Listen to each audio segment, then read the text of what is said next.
하나님의 말씀을 보겠습니다. 구약 성경 사무엘상 18장 6절 말씀부터 12절까지의 말씀입니다.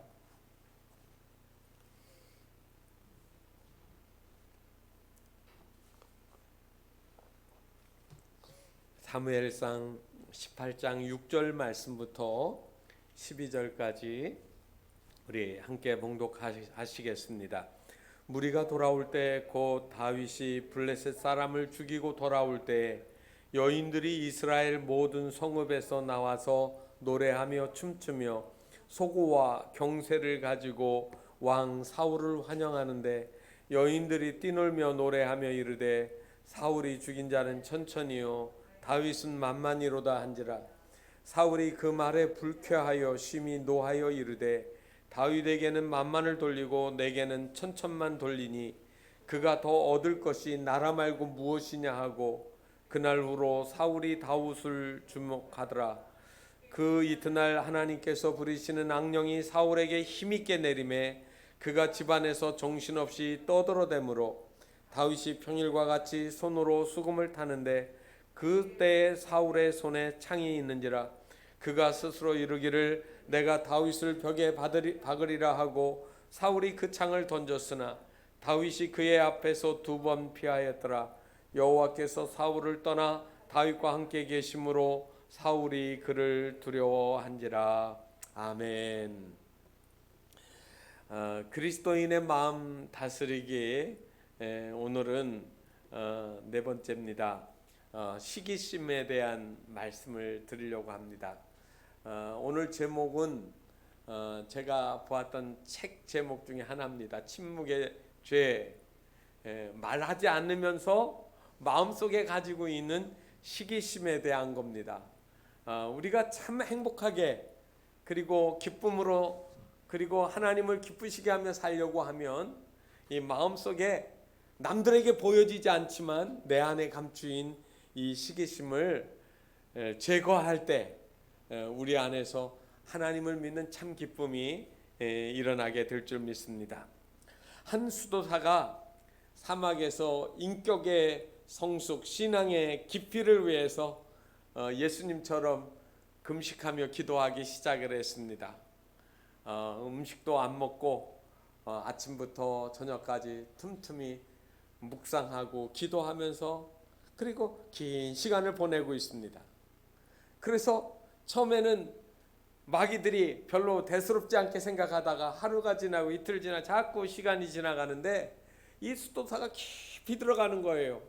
그래서 마귀들이 모여가지고 저 수도사를 더 기도하지 못하도록 방해를 하자라고 이야기를 했습니다. 그래서 마귀들이 와가지고 예수님이 기도하실 때 금식하며 기도하니까 이 돌들이 떡이 되라고 한 것처럼 너도 먹어야 살지 않느냐고, 너 그렇게 먹지 않고 마시지 않고 어떻게 살겠느냐고 자꾸 먹는 것 가지고 유혹을 하기 시작했습니다. 그런데 흔들리지 않습니다.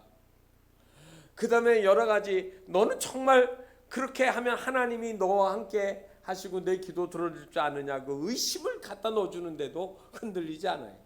명예를 준다고 해도 권세를 준다고 해도 흔들리지가 않았습니다. 갖가지 방법을 다 동원하다가 마귀들이 모여가지고 도대체 넘어지지 않는다고 했더니 그때 마귀 하나가 열심히 미소를 띠면서 내가 한번 해보겠다고 그리고서 수도사에게 찾아갔습니다. 그리고 큰 소리로 떠들지도 않고 마귀가 이 수도사의 귀에다 대고 가만히 나긋나긋 이야기를 했습니다. 그랬더니요, 그동안 한 번도 흔들림이 없던 이 수도사의 얼굴이 울그락불그락하고 안절부절하지 못하는 거예요. 마귀들이 다 모여서 깜짝 놀랐습니다. 도대체 무슨 말을 했느냐고. 그랬더니 그 마귀가 이렇게 얘기합니다. 내가 이렇게 말했어요. 저 수도사한테 당신의 동생이 지금 알렉산드리아 교회의 주교가 되었습니다 했더니 이 수도사의 마음에서 그것에 흥분을 하고 요동을 쳐서 기도를 못하기 시작했다는 거죠. 잘 이겨냈던 수도사도 따지고 보니까 시기심, 이것의 담을 넘어서지 못했다는 말입니다. 오늘 우리가 읽은 말씀은 사울과 그리고 다윗과의 이야기입니다. 낭만파 시인 중에 한 사람이었던 바이런이 이런 말을 했지요. 아침에 잠에서 깨어났더니 유명해졌더라. 마치 그 말은 다윗을 두고 설명하는 말 같습니다. 엘라 골짜기에서 2m 70이 넘는 거인과 이 어린 작은 소년이 겨루었습니다. 그런데 물맷돌 하나를 맞고 그 거인 골리앗이 쓰러져서 순식간에 전세가 뒤집혔습니다. 온 이스라엘이 환호하기 시작했습니다. 골리앗의 창과 방패, 칼을 뺏어 들고 그리고 그의 목을 들고 들어오는 이 다윗의 모습을 보고 그 성 안에 있던 많은 사람들이 얼마나 환호했을까요? 그런데 그것으로 끝나지가 않고 다윗은 그 이후로부터 계속해서 연전연승하는 겁니다. 이례적인 사건이 아닙니다. 16, 17장까지는 그 골리앗을 이긴 이야기지만 그 다음에 보면은 그날 이후로 계속해서 다윗이 이기고 있는 것입니다. 그래서 6절에 무리가 돌아올 때 그 다윗이 블레셋 사람들을 죽이고 돌아올 때 이 이야기는 수많은 전쟁을 이미 이기고 있다라는 사실을 말해주고 있는 것이죠. 어떻게 다윗이 계속해서 이길 수 있습니까? 무엇 때문에 그랬을까요? 물론 다윗이 용맹하고 그리고 잘 훈련된 믿음의 사람이라고 이야기할 수도 있습니다. 그런데 다윗은요, 하나님이 세우시는 하나님의 일을 하기 위해서 선택된 사람이에요. 그래서 다윗 자체가 위대한 것이 아니라 다윗을 사용하시는 하나님이 위대하시기 때문에 이길 수밖에 없는 거예요. 그런데 이 하나님이 하시는 이 다윗과 함께 하심이 이해가 안 되는 사람이 있고 하나님이 함께 하신 걸 이해하는 사람이 있습니다. 그래서 두 가지 반응이 일어났습니다. 하나는 사울 왕의 반응입니다. 사울은 다윗이 저렇게 싸워서 이기고 그리고 나가서 일마다 때마다 그가 놀라운 일들을 하는 것을 보게 되면서 마음에 독한 시기심을 가지고 다윗을 대했습니다. 그런데 왕자였던 요나단은 다윗 안에서 역사하신 하나님을 보게 되어지고 어떻게 했느냐면 이 다윗이 마음과 하나가 되어서 요나단이 그 다윗을 자기 생명같이 여겼다라고 했습니다. 왜 그랬을까요? 요나단이 볼 때 이 다윗은 하나님이 함께 하신 사람, 하나님이 함께 하시는 사람입니다. 다윗에게 하나님이 기름을 부어서 왕이 하게 하실 거라는 그 사실을 알면서도 요나단은 이 다윗을 자기 생명처럼 사랑했다라고 18장 1절에 그렇게 설명하고 있습니다. 그런데 오늘 우리가 다뤄야 되는 것은 이 사울 왕의 문제입니다. 사울 왕은 시기심을 가졌습니다. 오늘 본문을 잘 들여다보면 6절에 이렇게 나옵니다. 다윗이 블레셋 사람을 죽이고 돌아올 때 여인들이 이스라엘 모든 성읍에서 나와 노래하며 춤추며 소고와 경쇠를 가지고 왕 사울을 환영하였는데 그렇게 했습니다. 여러분 잘 보세요. 다윗이 이겼는데 누가 칭찬을 받아요? 누구를 노래하고 있습니까? 사울을 노래하고 있습니다. 그러니까 다윗과 같은 훌륭한 신하 부하를 둔 사울이 높임을 받는 거예요. 여기 소고라고 하는 말은 작은 북, 그거를 가리키는 거고요. 손에 들고 치는 그 북을 얘기하고, 경세라고 하는 말은 샤발라라고 하는 말인데 히브리어로는요, 이 트라이앵글 같은 쇠가 삼각이 되어진 거를 막 치는 거예요. 그러면서 사람들이 나와가지고 하는데 어떻게 이야기를 하느냐면 왕 사울을 환영하고 그리고 찬양하기 시작했습니다. 그런데 그 말이 이렇게 되어 있습니다. 사울이 죽인 자는 천천히요 다윗은 만만히로다. 여러분 이 이야기는 사울을 노래하는 한 형식이에요. 그래서 히브리 문학에서는 운문 규칙이라는 게 있습니다. 평행법이라고 하는데 이건 뭐냐면 그 어떤 대상을 높이려고 할 때는 첫 행은 천으로 했으면 그 다음 단계는 더 한 단계를 높이는 거예요. 그리고 공을 하나 더 치는 거죠. 그러니까 이 이야기 전체 틀은 어떻게 이해를 해야 되냐면 사울을 노래하는 방법인데 천에다가 그 다음에 그가 잘 사용한 부하 다윗 때문에 사위가 되었죠. 사위 때문에 만만히 되어지는 그러한 상승하는 그리고 하나님을 높이는 그러한 노래의 형식이라는 거죠. 그런데 사람이 똑같은 말을 듣고도 받아들이기에 따라 다르잖아요. 그래서 사울은 그걸 그렇게 받아들이지 않았습니다. 심히 불쾌하게 생각하고 노하에서 이렇게 말합니다. 다윗에게는 만만을 돌리고 내게는 천천만 돌리니까 마침내 저 다윗이 나중에 얻을 것이 뭐냐? 이 나라를 얻는 거다. 다시 말하면 나라를 얻는다라고 하는 것은 저 다윗이 왕이 되겠구나 하는 이야기입니다. 그래서 그 다음부터 그의 마음속에 자꾸 키어난 것이 뭐냐면 시기예요. 시기심, 질투심. 어떻게 보면 비슷해 보이는데 시기는 영어로 보면 envy라고 나와 있습니다. envy. 휴렛 패커드라고 하는 미국의 유명한 컴퓨터 회사에서 노트북을 하나 만들었는데 그 이름이 뭐냐면 그 상위 등급의 이름이 하나 지어놨는데 보니까 envy더라고요. envy라는 말은 시기심이 나서 이거 너무 좋아해서 꼭 갖고 싶다라고 하는 그런 의미를 가져서 그 이름을 해놓은 것 같아요.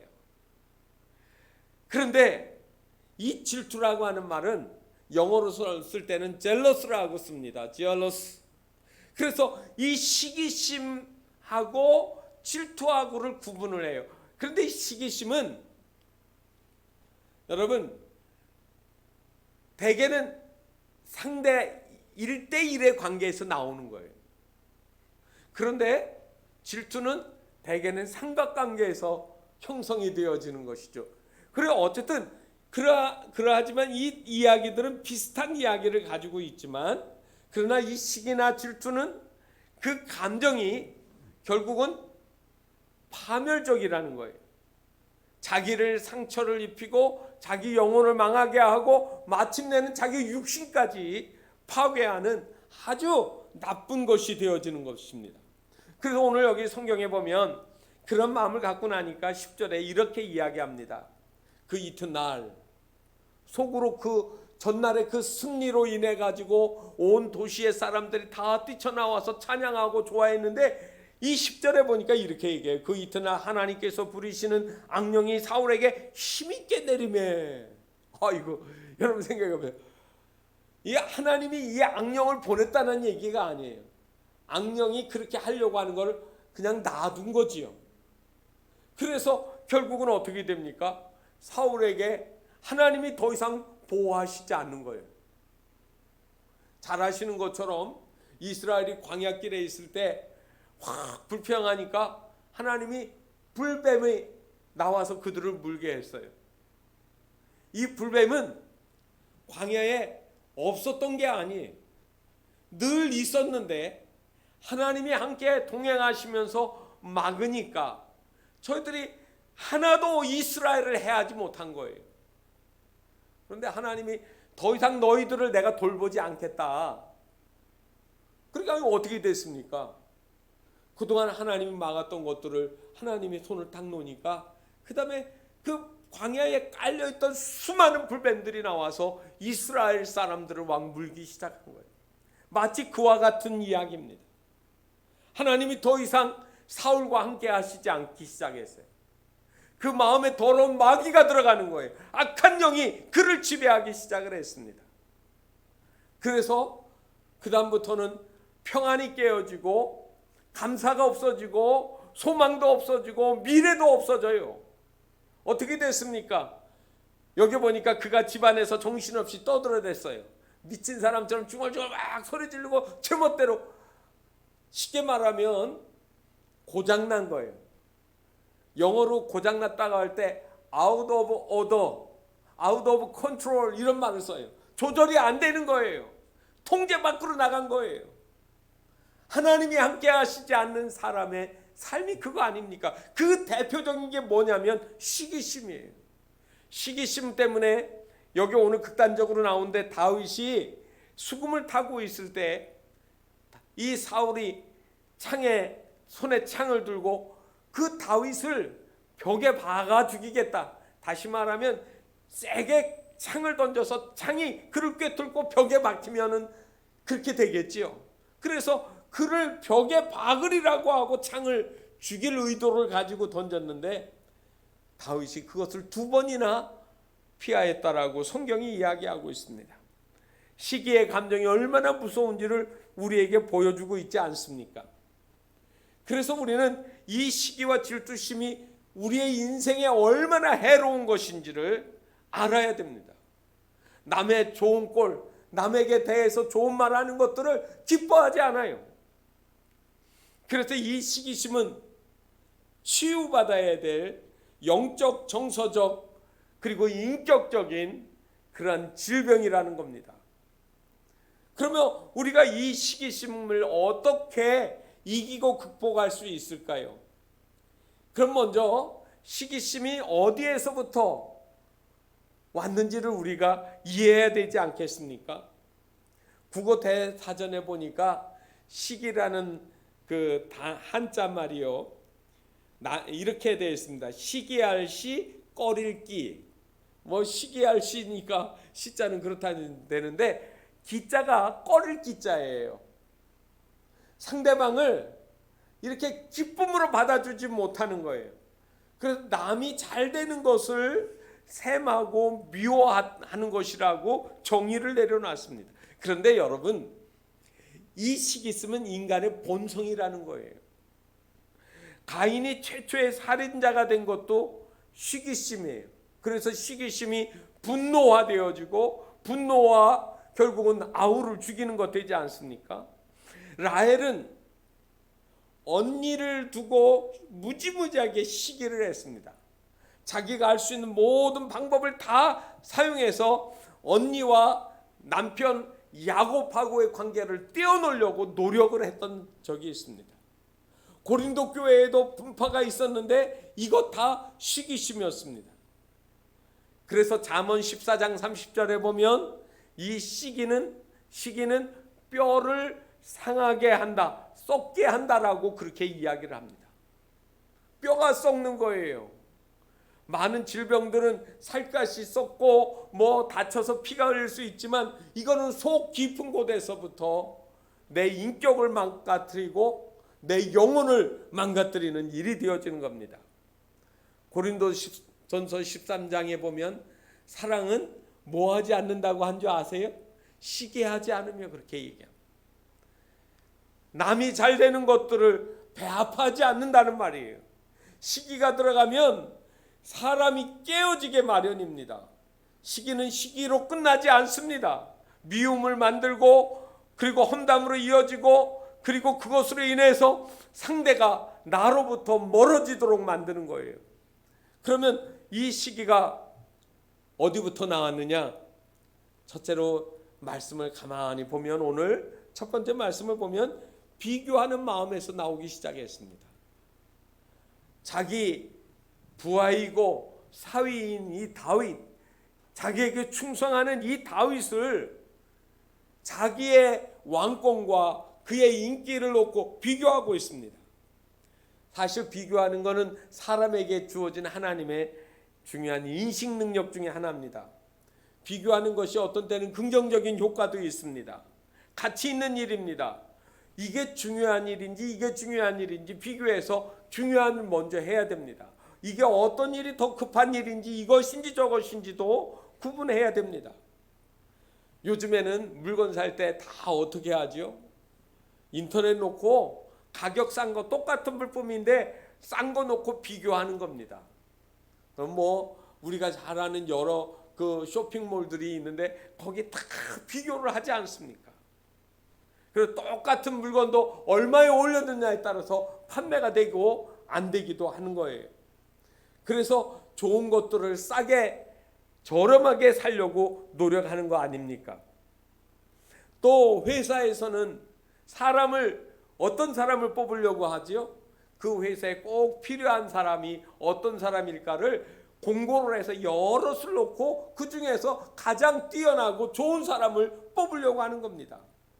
우리 모두 또 그렇게 합니다. 선거철이 되면 나라를 위해서, 우리 지역사회를 위해서 어떤 사람이 더 현명하게 잘 일할 수 있을 것인가를 우리 또 그렇게 하지 않습니까?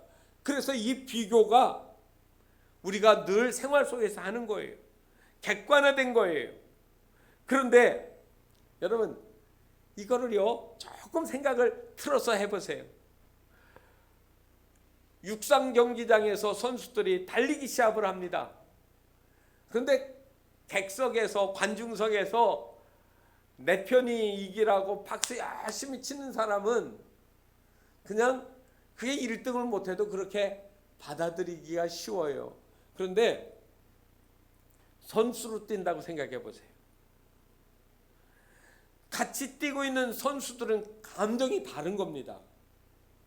내가 열심히 뛰어서 우승하지 못하면 내가 지금 그동안 노력한 모든 것이 다 헛거야.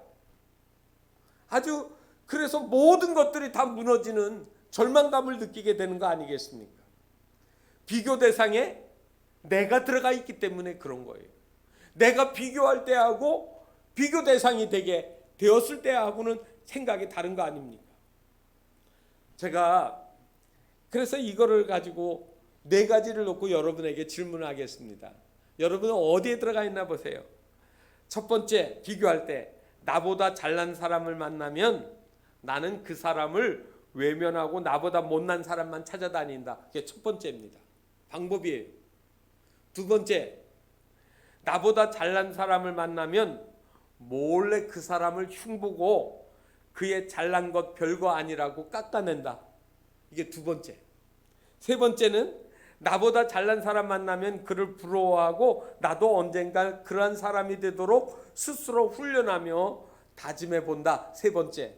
네 번째, 나보다 잘난 사람 만나면 내게는 저 사람과는 다른 나만의 매력과 나만의 능력이 있으니까 괜찮다. 여러분 어떤 것이 여러분에게 맞습니까? 이 4가지 중에 대부분 사람들이 다 하고 있어요. 첫째도 둘째도 셋째도 넷째도. 그러나 가급적이면 첫째와 두 번째는 안 하시는 게 좋아요. 세 번째와 네 번째, 나도 노력해서 그렇게 돼야지.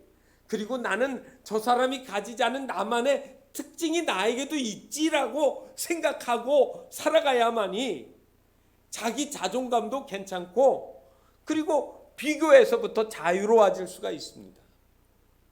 그런데 많은 사람이 나에게 있는 것 내려놓고 늘 없는 것만 가지고 비교하려고 하는, 그래서 인생이 행복하지가 않아요. 신앙생활도 기쁨이 없어요. 어디 집에서도 직장에서도 교회에서 늘 비교를 하는 거예요. 여러분 잘 아는 것처럼 사울은 어떤 사람입니까? 다윗과 비교해 가지고요 월등하게 좋은 것들이 너무 많은 사람이에요. 잘 아는 것처럼 여러분 사무엘상 9장 2절에 보면 이렇게 써놨어요. 기스에게 아들이 있으니 그의 이름은 사울이요 준수한 소년이라 이렇게 써놨거든요. 여러분 준수하다는 말은 빼어나다는 말이에요. 그런데 이거를 NIV 성경에서는 이렇게 썼어요. Unimpressive young man 이렇게 써요. Impressive, 한눈에 딱 인상적이에요.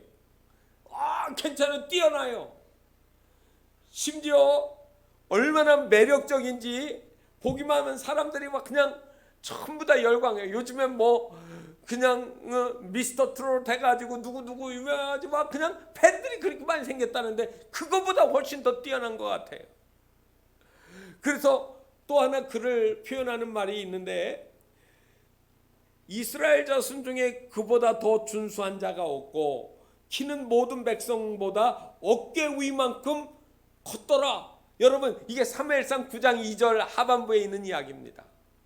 다른 이스라엘 모든 사람보다 키가 어깨 위로 하나가 더 있다니까요.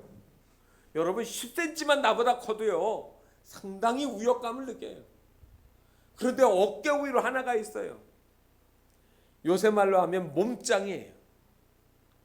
얼굴도 잘생긴 데다가 호감형에다가 키가 늘씬하게 커요. 한눈에 보면 그냥 폭 빠져들 수밖에 없어요. 그런데 거기다가 하나님이 그를 보면서 칭찬했는데 뭐라 했냐면 겸손하다고 했어요. 하나님이 너를 쓰시겠다라고 하는데 그가 부끄러워서 숨었잖아요. 한마디로 가질 수 있는 거 다 가진 사람이에요. 그런데 하나님이 주신 그 은혜들, 그런 특별한 인격적인 인간적인 그런 매력, 이런 것들을 딱 놓고 보면 다윗은 어떤 사람이냐면 키가 작아요. 얼굴이 붉고 키가 작았다라고 그렇게 얘기해요. 아름다울 수는 있어요. 그렇지만 이런 사울하고 외모로 비교할 수가 없습니다. 거기다가 사울은 여러분 왕입니다. 다윗은 뭐지요? 목동이에요. 지금 갑자기 발탁이 돼서 전쟁터를 다니기는 하지만 사울의 견줄 바는 아닙니다. 아무리 훌륭하다고 할지라도 누구 아래에 있습니까? 사울 왕에 있지요. 한국전쟁 당시에 메가더 장군이 만주에다가 원자폭탄을 투하해서 전쟁을 끝내자고 했습니다. 그랬더니 그거에 대해서 책망을 받고 트루만 대통령이 그를 그 연합군 총사령관의 직책에서 해임시켰습니다. 아무리 메가더가 뛰어나다 할지라도 누구 밑에 있는 거예요? 대통령 밑에 있는 거예요. 마찬가지 아닙니까? 다윗이 아무리 유능하다 할지라도 그에게 있어서는 사울의 신하일 뿐이에요. 그런데도 불구하고 이 사울은 다윗을 보면서 시기하고 있습니다. 이 시기심이 바로 비교에서 나온 상처입니다. 또 하나는 지나친 독점욕이 이 시기심을 불러들입니다. 아이들이 태어나면 첫째가 있을 때 사랑을 독차지하잖아요. 그런데 작은 애가 생기면 그 다음부터 이 아이는 상처를 받는다 그래요. 어제 한학교에 권재복 목사님 만났는데 손주가 있어요. 그래서 첫째는 아린이고 작은 애는 그린인데 동생이 생기고 나서 이 첫째가 마음에 상처가 있는데 할머니 할아버지 집에 오면 집에 안 가고 자겠다고 한대요. 안 돼, 집에 가서 엄마 아빠랑 자야지. 그랬더니 나 새벽기도 할게요 그러더래요. 그래서 정말로 새벽에 자는 줄 알고 살짝 나왔더니 문 열고 3층에서부터 1층으로 와서 그 아래로 와서 새벽기도에 들으더래요. 얘가 왜 그러나 생각해 보니까 동생 때문에 집에 가면 엄마 아빠가 관심이 작은 애한테 있으니까 얘가 자기가 사랑받지 못한다라는 그 마음에서 할아버지 할머니 집에 오면 사랑받잖아요. 그러니까 할아버지 집에 오면 안 가고 자겠다는 거죠. 여러분, 이 사랑받고자 하는 욕심이, 나만 받아야 된다라고 하는 욕심이 지나치게 되어지면 시기심으로 바뀌는 겁니다.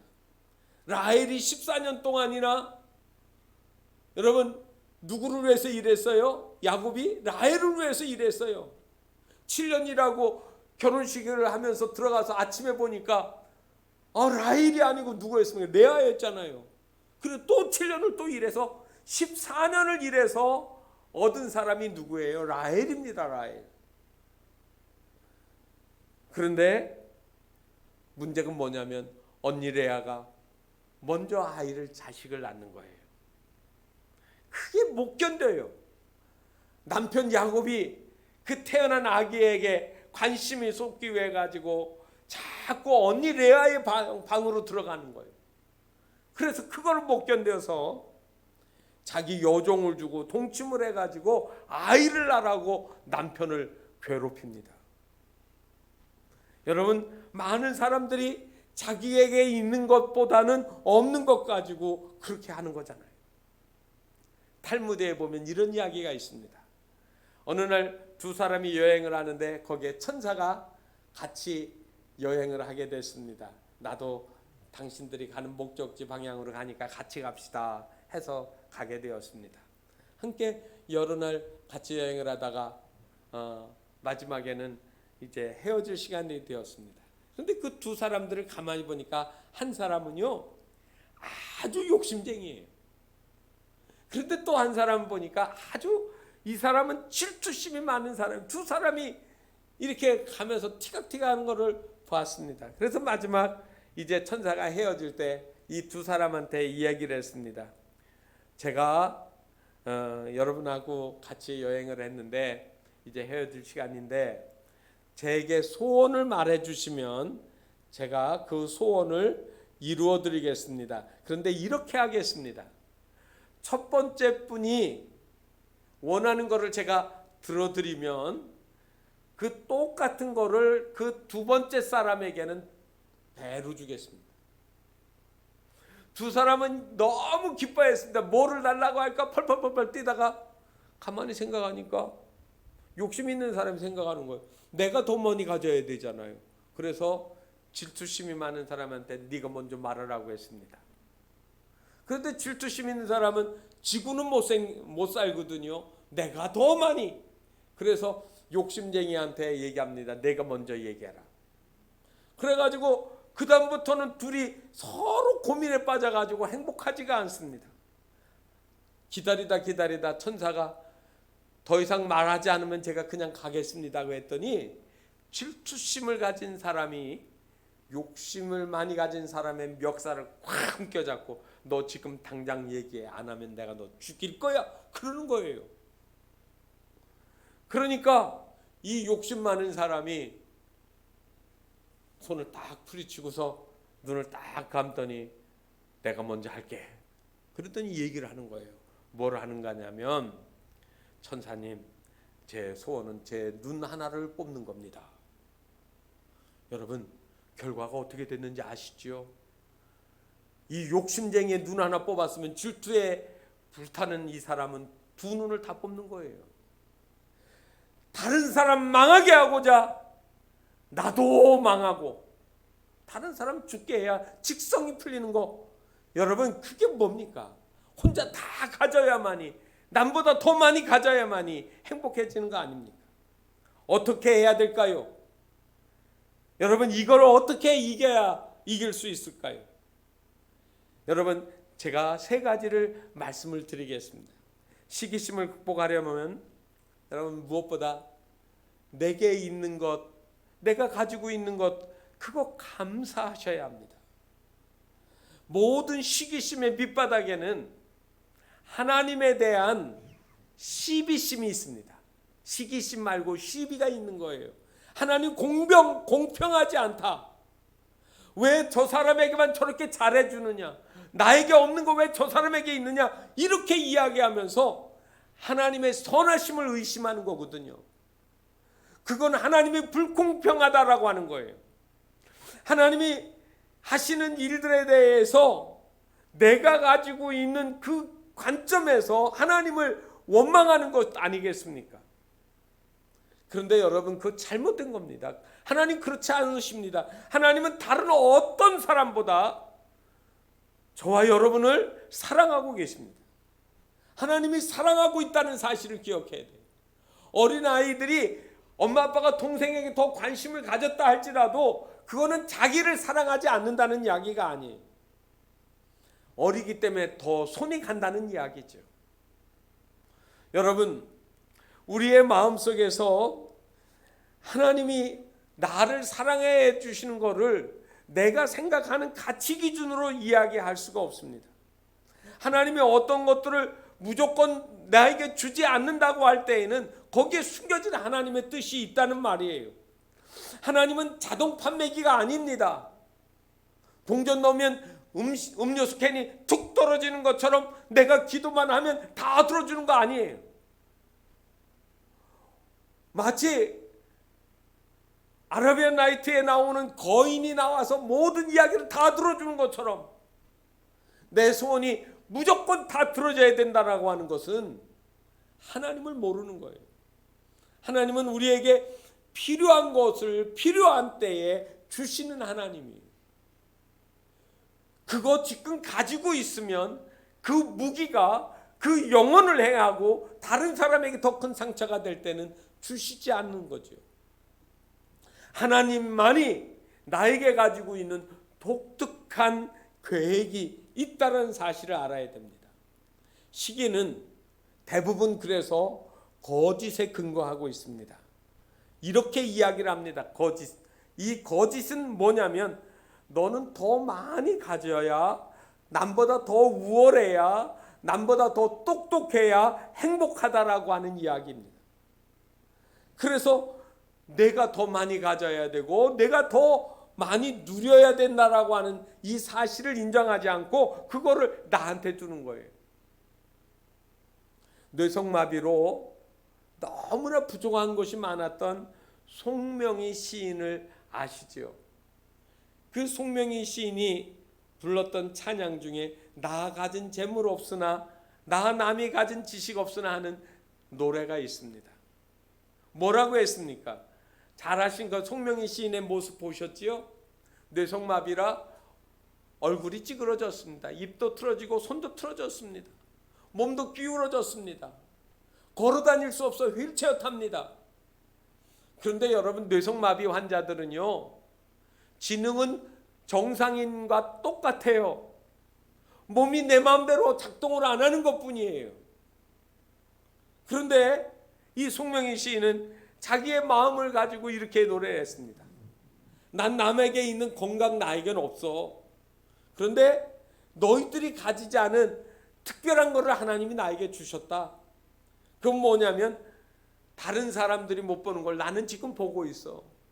내 마음으로 하나님 보고 있고 너희들이 듣지 못하는 하나님의 음성을 나는 더 많이 들을 수가 있고, 나는 이 뇌성마비에 걸려 있지만 하나님이 나를 더 많이 사랑한다는 걸 느끼고 있어.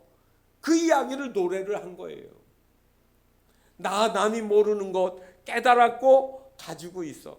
그래서 공평하신 하나님이, 나 남이 가진 것 나 없지만 공평하신 하나님이 나 남이 없는 것 갖게 하셨네라고 그렇게 노래하는 거예요. 시기심을 극복하려면 어떻게 해야 되겠습니까? 인정하고 축복하십시오. 저 사람이 내 시기의 대상입니까? 그를 인정하고 축복하는 거예요. 창세기 12장 2절에 보면 너는 축복의 복의 근원이 될지라라고 누구한테 얘기했어요? 아브라함에게요. 아브라함이 복의 근원입니까? 그러면 저와 여러분 누굽니까? 복의 후손들이잖아요. 영적 아브라함의 후손들이에요. 우리는 복이 있는 사람이에요. 복이 누구를 통해 나갑니까? 아브라함이 복의 샘물처럼 펄펄 쏟아나서 복을 다음 사람에게 흘려 넘어줬던 것처럼 저와 여러분이 복을 세상에게 뿌려주는 사람이에요. 나눠주는 사람이에요. 그러니까 여러분, 시기심은 내가 아직 뭐를 못하고 있는 거예요. 그 사람을 축복하는 거예요. 여러분 얼마나 신나요? 저 사람이 잘 되는데 내가 저 사람을 축복하고 기도했더니 잘 돼서 하나님이 내 기도 들어주시는구나. 내가 복의 근원이구나. 얼마나 행복한데요. 저는 여러분 교우들을 위해서 기도할 때 제 마음이 행복해요. 어려운 분들을 위해서 기도하고 잘 되는 분들을 위해서도 기도하고, 목사가 돼서 느끼는 감정 중에 하나가 뭐냐면 우리 교우들 가정의 자녀들이 잘 되다 할 때 정말로 여러분들이 믿거나 말거나 하지만 내 자식 잘 되는 것처럼 기뻐요. 그런 마음을 하나님이 저에게 주신 거예요. 저는 너무 기뻐요. 그래서 우리 교회 아이들이 잘 자라 훌륭한 사람이 되면 하나님, 저는 그것으로 저에게 하나님이 주신 보상입니다. 제 마음이 그런 마음이 있어요. 여러분, 김제 가면 금산면에 교회, 기업자 교회 하나 있습니다. 전에 우리 권사님들 모시고 한번 간 적이 있습니다. 금산교회예요. 이 교회는 아름다운 이야기가 지금도 있어서 수많은 교회에서 거기를 찾아갑니다. 저 경남 남해에 이자익이라는 소년이 있었습니다. 아주 너무 어려운 가정이었어요. 6살 때 부모 두 분이 다 돌아가셨어요. 고아가 됐습니다.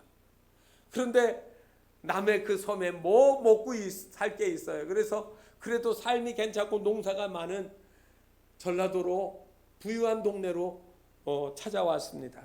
거기가 바로 금산면에 부잣집 조자익 영감님이 있는 그 집에 가서 내가 일을 할 테니 나 좀 밥이라도 먹고 살게 해달라고 했습니다.